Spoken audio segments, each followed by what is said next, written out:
Hi everyone, my name is Chris Hager, the producer for T.E.R.A. And I am Stefan Ramirez, the associate producer. Welcome to a recap of our 2011 E3 demo that we presented to media behind closed doors. T.E.R.A. is the first true action MMO, providing all the depth of an MMO with the gratification of an action game. What this means is players need to actively aim and dodge in order to deal with the many enemies they face. We gave the press a hands-on look at the combat and fought one of the fiercest big-ass monsters, or BAMs, to date, but we also talked about a never-before-seen, groundbreaking feature of T.E.R.A, the political system.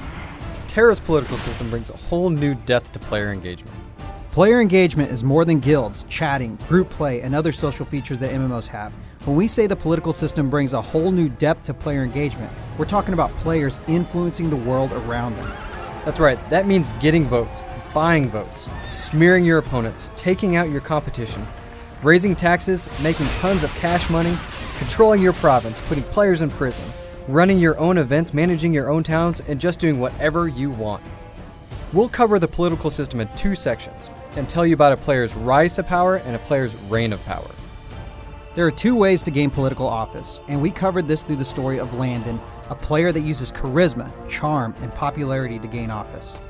And Xavier, the cooler of the two, who uses battlegrounds to become the best and take a province by brute force. Let's start with Landon, who is a guild leader that was destined to become a Vanarch and rise to power through the popular vote. He used his guild, his committee, to run his election campaign and get the word out to others in many different ways. Come election time, the people know his name, what he stands for, and they vote for him. Landon wins the election in a landslide. Landon immediately gives back to the people that put him there. He lowers taxes in the province, opens up specialty shops, enables skill trainers, and even throws the bad apples in jail. His province is thriving and doing well, and players are coming from all around to see it for themselves. So that's Landon. Now let's talk about the badass, Xavier. Xavier prefers brutality, so he figures that his best shot at becoming a Vanarch is dominating in battlegrounds and PvP. He gathers his elite crew and starts training, fighting, owning, and dominating his opponents during the election process.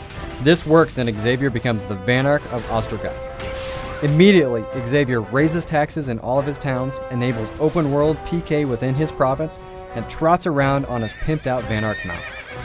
Xavier also rules with an iron fist, imprisoning anyone who gets in his way, all the while making tons of money from shops, skill trainers, and events. This is a problem because just like in real politics, in order for Xavier to stay in office and keep doing his thing, he'll need the support of his people. Once you become a Vanarch, you won't just have free reign on your power. You'll need policy points to make and keep changes to your province. You can earn policy points either by receiving recommendations from your supporters or by completing very difficult Vanarch quests, which brings us to the adventure. Xavier is having a bit of trouble garnering recommendations for the people in his province.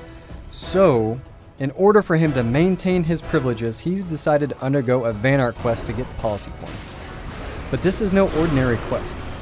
Xavier will need to face Sabernac, a mighty dragon that's been terrorizing the provinces. Xavier recruits Landon as a healer because, well, he knows Landon is pretty good, and it's a win-win. They'll both get a ton of policy points. Luckily for Xavier, T.E.R.A is all action and no faction, and players decide who the heroes and villains are. For today's adventure, Landon and Xavier have recruited 3 members from their guild to join them. Now we're going to show you highlights from the fight.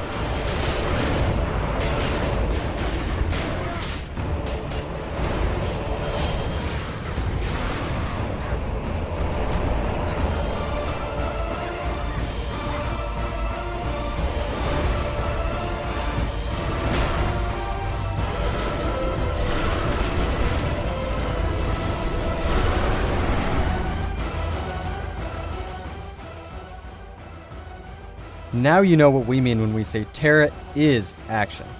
It's all about timing, placement, movement, and coordination. We also covered the never-before-seen, groundbreaking feature, T.E.R.A's political system, which offers a whole new level of depth to player engagement and empowering players to change the world around them. And we will see you at PAX 2011.